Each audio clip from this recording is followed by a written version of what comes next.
It is Mailbag Day, ladies and gentlemen. On today's episode, we got to talk about some new additions, more additions coming on to the Chicago Bears coaching staff. Matt Aponte and Kyle DeVan. Y'all know we're going to talk about it, plus get into the mailbag. But obviously, you already know. You got to hear the music first. You are now tuned in to Chicago Bears Central, your number one place for all Chicago Bears news and content.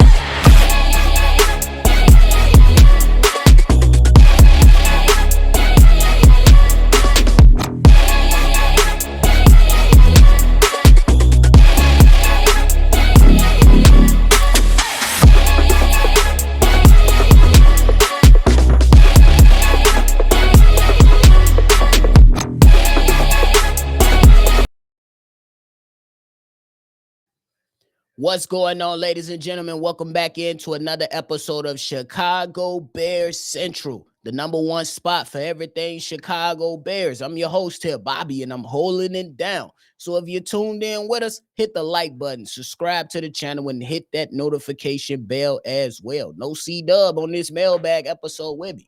My man's out there battling them sickness demons. But it's okay, y'all. Y'all make sure y'all stay well. The sicknesses and the flus and all these different things is hitting a lot of people. Make sure you stay well. And if you are there battling something, get well soon. But hey, the Chicago Bears continue to add on to the talented coaching staff that they already have. First up, the Chicago Bears are hiring San Diego offensive coordinator Matt Aponte, with the assumption that this guy is going to be the assistant QB coach. That's with the same position that he held while he was up in Iowa in 2019 and 2020. Then he went on to San Diego to where he was the offensive coordinator over there and received a lot of credit for what he was able to do for those guys that was on the squad. They had a quarterback over there by the name of Sargent, and 26 touchdowns, pretty much leading his respective league with those touchdowns. And Matt Aponte comes on, and then the Chicago Bears also add Oregon State's offensive line coach Kyle DeVan. The assumption is that he will come in and be the assistant offensive line coach under new offensive line coach Dan Rauscher. These two worked together back in their time up in New Orleans, up in 2015, starting there. And man, these guys get to work with each other once again now for the Chicago Bears. You ask me how I'm feeling about these two signings, I say, hey, I love it. The Chicago Bears, the way Ben Johnson and the Chicago Bears have been dishing out this money for this coaching staff, man, it has been tremendous. It's something that we typically don't see with a Chicago Bears coaching staff. We just remember what happened a few years ago. Matt Eberflus, first-time head coach, hired two first-time coordinators, and he pretty left himself, you know what I'm saying, in a tough position. Typically, the way that I like to look at it is that when you have a new first-time head coach, you want to try to support yourself with guys that have some type of experience. And you hope that you can get some guys on your team who had head coaching experience, who had years of some type of success for their respective role. You know what I'm saying? And Matt Eberflus, he just went right out there and said to hell with it all and just said, hey, I got this. And we seen how that went for Matt Eberflus. Now Ben Johnson, he's adding this star-studded coaching staff.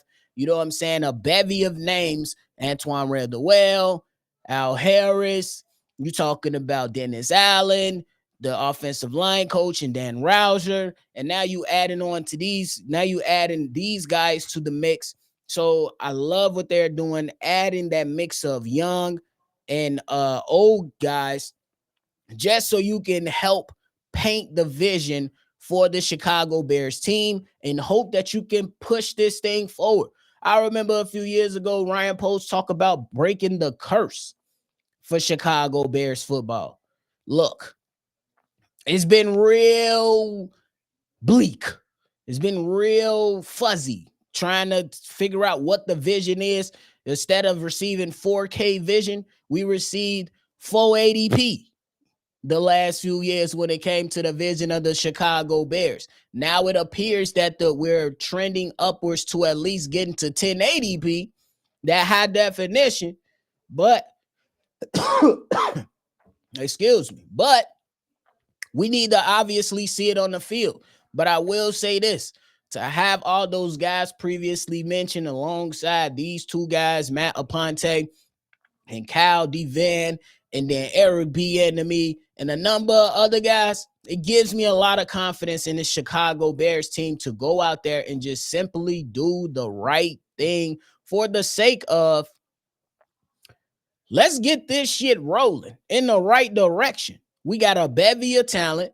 We looking at guys that's all over on offense, defense, special teams, guys that are very, very talented at their respective positions.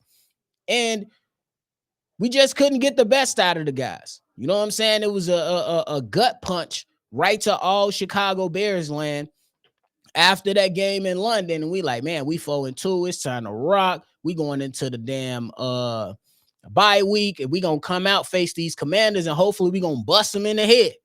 We was kind of busting them in the head until the last play. Until the last play of the game. But that's old stuff. And now we able to move on and talk about some new stuff and hopefully get a more fresh idea from what the Chicago Bears are actually trying to do. I respect Ben Johnson in this regard, and not just trying to throw a playbook at Caleb Williams and say, hey, you got to learn my playbook. Let me bring in some great minds up in here. Young, old, guys that are rising within the coaching ranks, guys that spent time in the NFL and maybe went off to college, but just a nice mix of guys to bring offensive ideas that should be conducive to winning if you play to the strengths of the players that's on the team. So that's exactly what I like out of this. That's exactly why I am excited for it. But obviously, we already know, we've been saying it all offseason, because we know this is the greatest time of the year for the Chicago Bears, the offseason.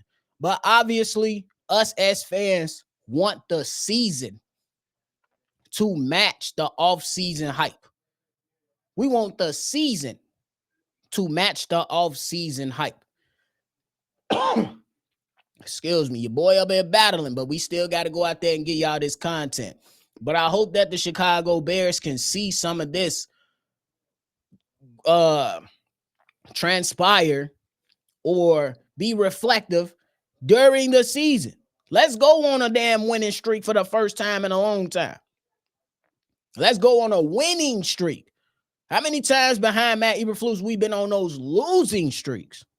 Let's get ourselves on the right track and put together a winning streak. I know it's a lot to ask for a first-time head coach, but man, I hope that we can go ahead and break the mold and put together some really, really good games to where we like, okay, cool, we building this thing out the right way. But hey, shout out to the Chicago Bears for continuously adding talented guys up in this coaching staff.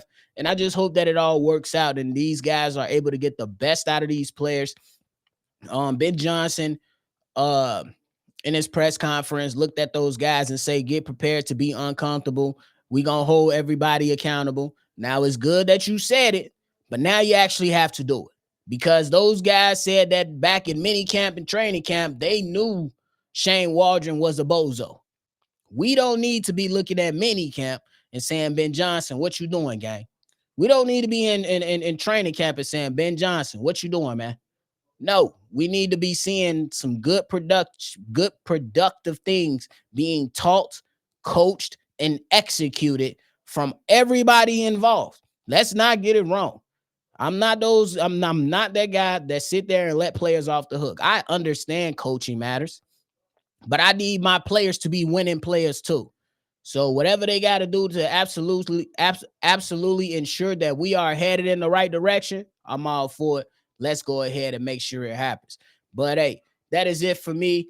Now it's time to get into the best part of this episode, the mailbag episode. And my man's Coach C is going to kick this thing off with a fiery take, with a fiery one. Here it is. What's up, guys? Coach C. Called in a while, man. I had to fall back from the bad season, man. It was such a disappointment, man. I had to get my life together, man, and focus on other things and read and calm down from the Bears just disappointment. But I'm calling in for one specific reason.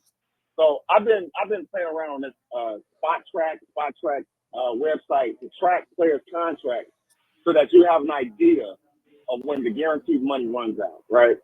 And it feels like we got to keep Swift one more year, but we got to keep Cole Kmet for 2 more years. And for the life of me, I do not understand this level fair with Cole Kmet. No team game plans for Cole Kmet. He does not run away from nobody. He is not a superior athlete. Don't break tackles. And he's a bad blocker. If you watch the game tape, there's so many instances of him just whiffing blocks. He don't block nobody.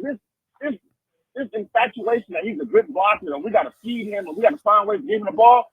Don't know NFL defense game plan for Cole Kmet. He is mid.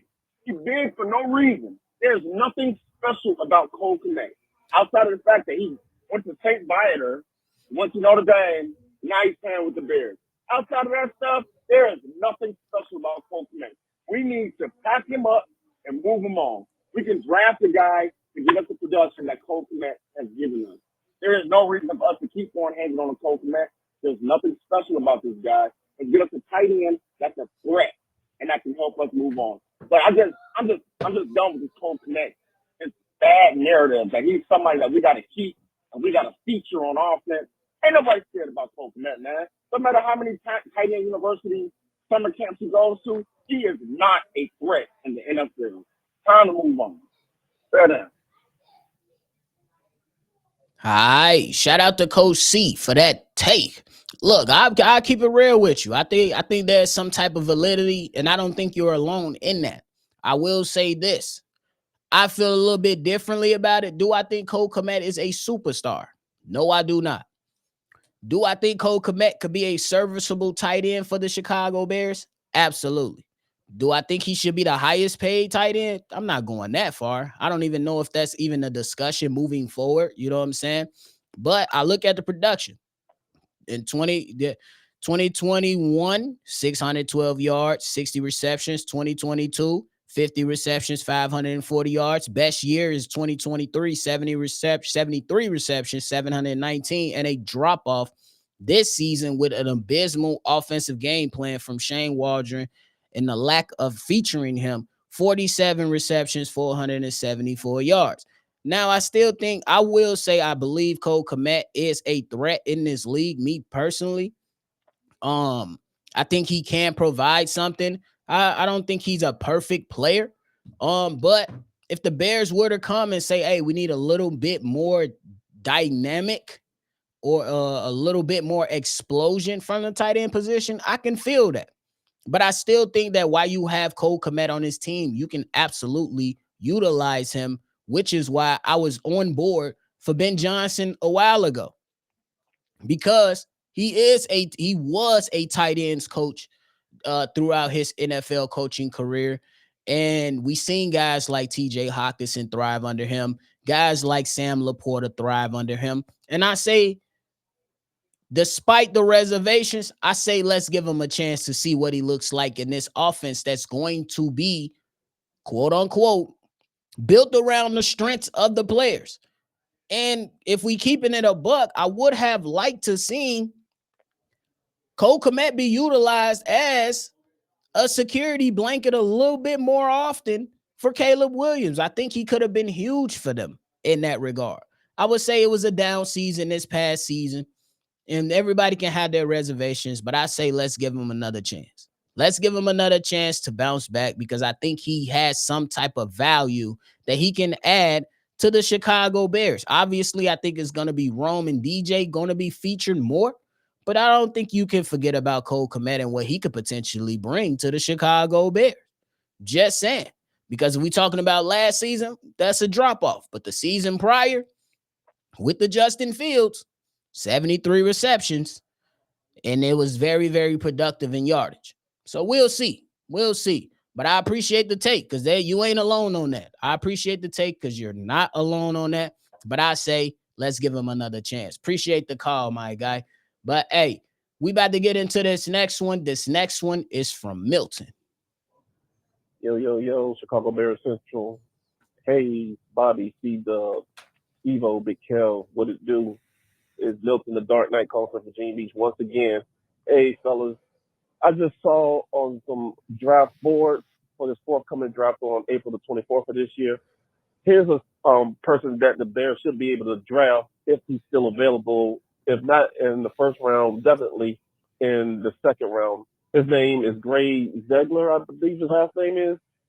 He's out of North Dakota State. He's like a center there, but he can play multiple positions on that offensive line. He can play guard, center, and lineman. That will be a very great addition to our team if they were to pick him up.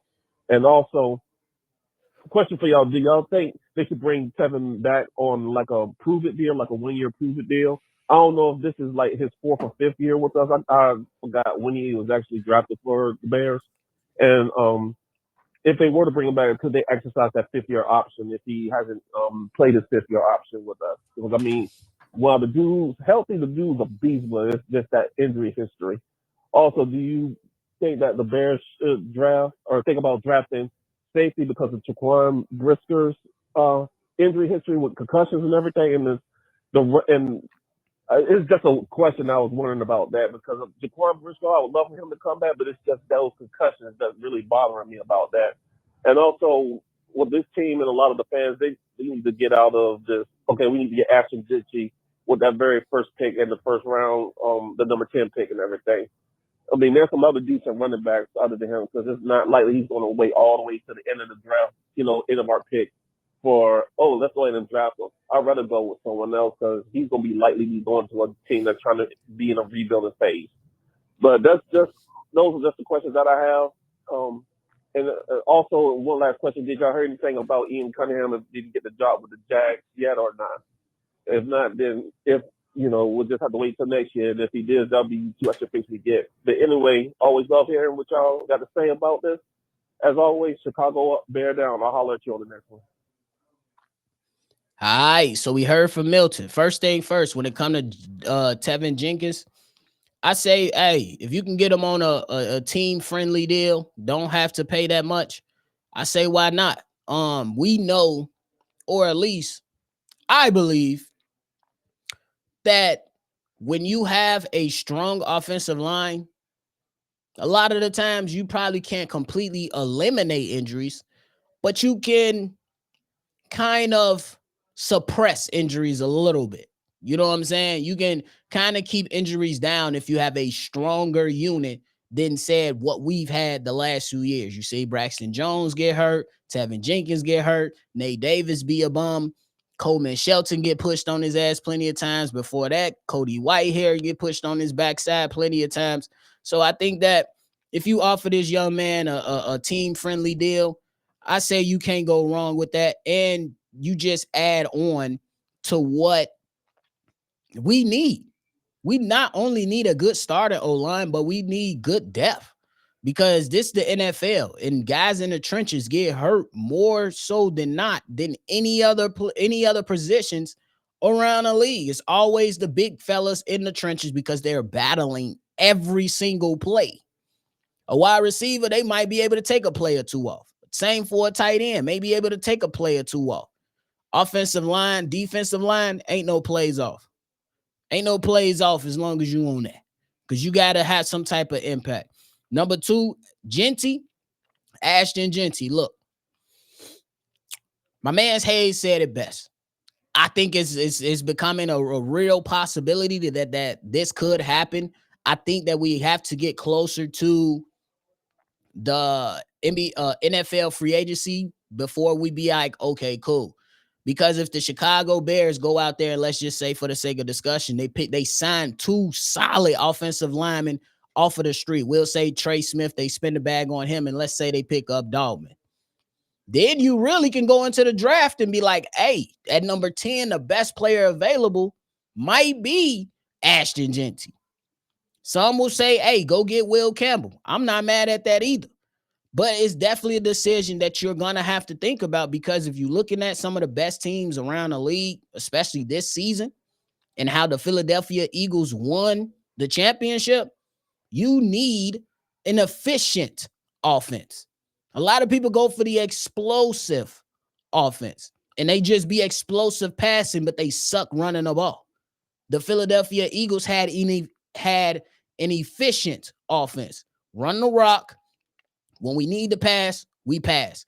And honestly, I think that might be what's best for Caleb Williams as he continues to progress. I think you need to give him some support, and I think that comes with a solid running back. But to your point, there are other good running backs in this draft. One of my guys I like is Judkins out of Ohio State. I like Omarion Hampton out of North Carolina. And there's a few other guys out there too. I think there's very comparable. The Bears have been linked to Caleb Johnson. I think he's solid. I think he can offer a little bit more from just watching the tape. I will pick other guys before him, but this is where we're at. So I think it's just a real conversation that we gotta have. And as far as Ian Cunningham, we'll see what happens. He interviewed yesterday with the Jaguars, and if they go ahead and sign him, we get that 3rd round pick. So I'm hoping that they sign him. I ain't gonna hold you. We need that 3rd round pick, and he deserves to be in that GM spot because he's earned it. But we'll see. We'll see. But I appreciate the call, Milton. All right. Now, ladies and gentlemen, we about to get into this next one. This next one is from Marifa Asa. Bobby, C-Dub, hey, them cognac boys. What's happening, fellas? It's your man, Marifa Asa, Black yet again, man. Listen, the Super Bowl is over, and the off season is officially here, so it's speculation time. All right? We're going to be speculating, man, what the Bears is going to do in NFL free agency for the next 2-3 months. All right? Till we get down into March, and then we're going to see what's going to happen. But I'm going to tell you this right now. Brian Paul ain't no secret. Got to fill holes on that offensive line. It's only 4. Count them. 1, 2, 3, 4 players under contract on that offensive line right now. That means it's 6 holes that he got to fill. So Ryan Poles got to buy some. He got to draft some. Okay? That's just how it goes. But I'm going to tell you like this. Good players on the offensive line rarely get a free agency at all. That's rare. You ain't going to find no 24, 25-year-old that's a good offensive lineman that's going to become a free agent. It just ain't going to happen.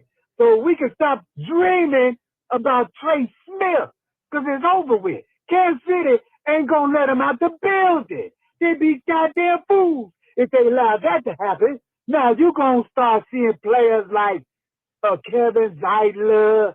You might see a Ben Brenderson from Tampa Bay Bucks, or maybe a Will Fries or Aaron Banks, those type players. Now, you ain't going to see no quality offensive lineman hit free agency. You got to draft those now. And Paul, he got some picks in the 1st round, 2nd round, so he can get him some quality linemen in the draft, okay? I'm looking for Tyler Booker. I'm looking for Ariante Ursary. I'm looking for my guy, Donovan Jackson. Those are the ones I'm looking for. Jake Majors at center. So those are the names I'm looking for. All the free agency, I ain't got no hopes for. We ain't going to see them. So don't get your hopes up high. Look here, man. It's Love Day, so I got to go make love to the one that I love the most. You get what I'm saying?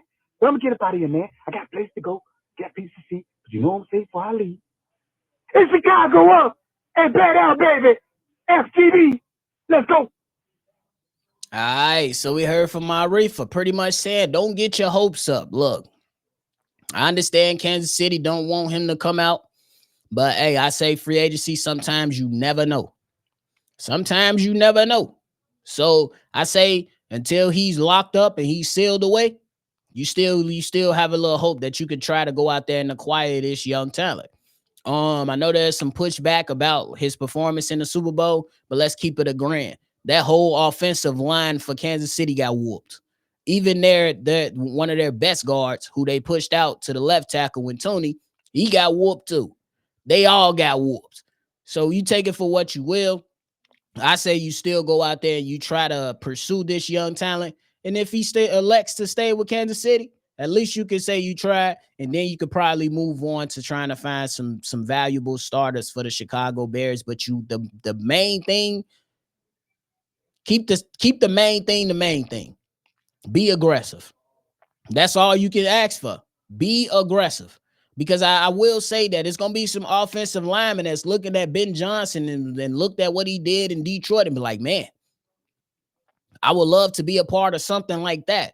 Because this man, Ben Johnson, had offensive linemen getting involved in the offense by catching touchdown passes and doing just about anything they wanted to when the game was pretty much out of reach, when Detroit was whooping on people. And the offensive linemen see those things and they say, damn, man, I can get a couple reception out of this season and have a little bit more fun and not be boom, boom, boom, boom, boom, boom, boom, boom, boom, all down the damn field. Offensive linemen get tired of blocking too, or pass blocking, rush blocking. They want to run some routes too. I'm just saying it's a little interesting. But hey, I say I'm going to keep hope alive, Marifa. I'm going to see what happens. I ain't going to hold you. I'm going to absolutely see what happens with this whole situation, and then we can evaluate it as it happens. But I appreciate the call and the realness from it. But hey, all right, y'all, we got the last one of the day. This last one is from Fred. TBT game. What up, man? It's your boy Fred, man. What it do? Man, I kind of hit the hug up button up by accident, though. I had to call back and record my message. But yeah, man, I'm hoping that this offseason that the Bears go hard on the O-line and you'll get a couple pieces on our D-line and a safety, a running back, what we need, because I'm ready to see the Bears to get up at teams' ass this season. No diddy. You know what I'm saying? No diddy. But yeah, man, it's about time that we go get back to dominance, man. It's time for us to get back to just, being relevant again, though, man. Because seeing how what the Eagles just did in that Super Bowl, man, that's how I want our defense to be. Just go out there, just breaking, guys up, man. Getting turnovers, scoring on defense, even our offense coming with it, though, man. But I do got some concern about Swift. Because if Swift don't do what he got to do in this offense with Ben Johnson, don't be surprised if Ben Johnson goes to Brian Poe and tell him, like, hey, we got to go ahead and trade Swift. I had this guy 1 year. He wasn't, doing what he had to do.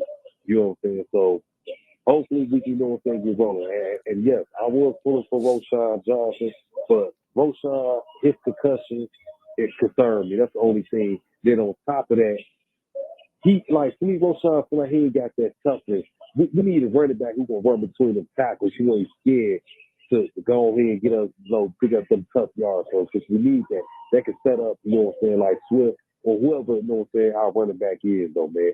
And if we don't get that boy Trace, then we do get us two good, solid guards and a tackle and a center on the O-line that can, help guard there right on the O-line, because we need it, And Ben Johnson, he gets Taylor, right? So Kalen White to be taking too many sacks or holding the ball too long and trying to play that hero ball when he got the weapon. And hopefully he used DJ right, not use DJ how the 49ers are using Debo. Because I hate to see DJ in that backfield, because DJ, he's a threat when he's down the field. And I know Ben going to probably use DJ how he used, Sahab St. Brown, and he's going to put Rome and use him deep. But Rome got to stop acting scared like he's scared to get hit at times. He's 6'3", 2 something. Now I think Rome should go ahead and work out with Brandon Marshall this offseason. Not saying that, because a lot of people say, oh, he should stay away from Marshall because Marshall was this and that. Look, I think Rome is his own man. He knows what to do, what not to do. So he go ahead and take that knowledge and get that work ethic from Brandon Marshall, and we'll definitely see a difference in Rome. And get Cole Kmet involved too, because ain't no way that we pay Cole Kmet this money and we're not using him, and he ain't getting our money worth though. So I'm hoping the Bears make the right moves and everything, man. All right, Fred, that was that 3-minute cutoff, my guy. But I definitely understand where you coming from when it talks about Swift. We'll start there.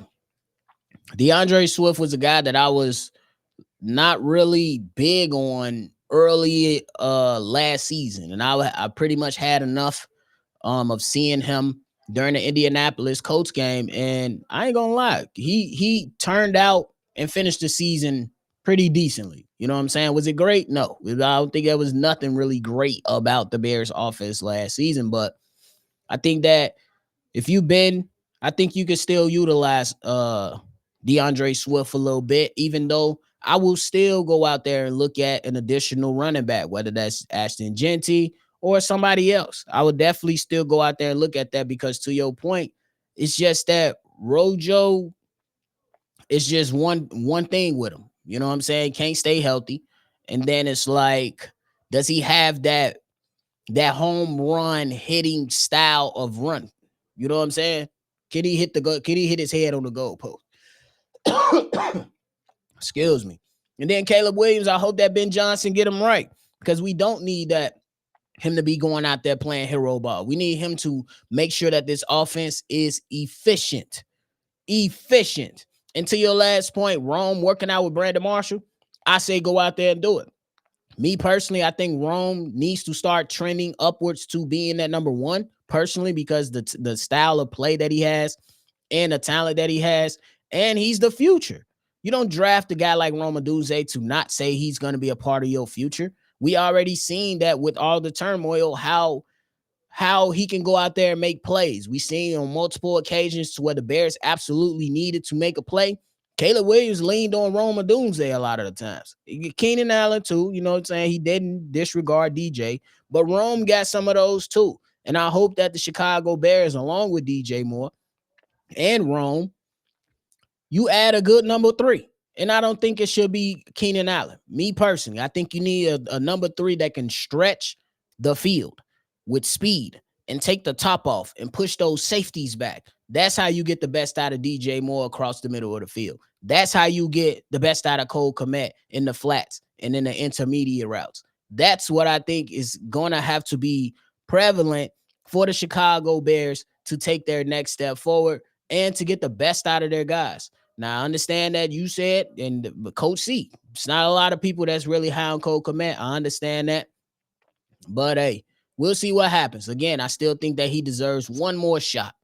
But that's it for the mailbag episode today, y'all. I appreciate all those fellas that called in on today's episode. Again, y'all send those well wishes to my dog C-Dub. He out here fighting the Codys. So shout out to y'all. But that is it for today's episode. Go ahead and leave your feedback, comments, concerns down in the comment box below. And if you want to be a part of the mailbag episodes, call in. Leave your name, state your take. Number to do so is 773-242-9336. We are the number one spot for everything Chicago Bears. Y'all already know, man. Shot-town up and bet down, baby. Peace out. You are now tuned in to Chicago Bears Central, your number one place for all Chicago Bears news.